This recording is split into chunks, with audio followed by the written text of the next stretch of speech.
The impact of the empty chair technique. So we've got some positives and advantages here, and negatives, disadvantages. Same thing. That is what impact refers to, the pros and the cons.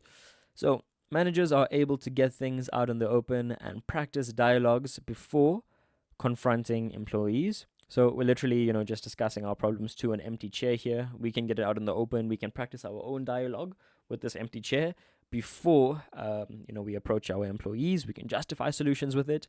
And it also helps a person become more self-aware, particularly in terms of recognizing and understanding the relationship between responses, your responses and your present situation as well.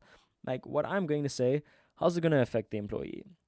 The person also has the opportunity to put his or her point across and decide to take the position of other imaginary person. And it helps in understanding another person's point of view. So by us speaking to this empty chair, we're envisioning another person in the chair. We're having a conversation with a completely imaginary person. We're putting ourselves, as the speaker and in their shoes. And it gives us greater levels of empathy. Like, if someone is speaking to me like this, how would I react? And so on and so on. But some major negatives here is that it completely limits creativity, as one person makes the decision alone.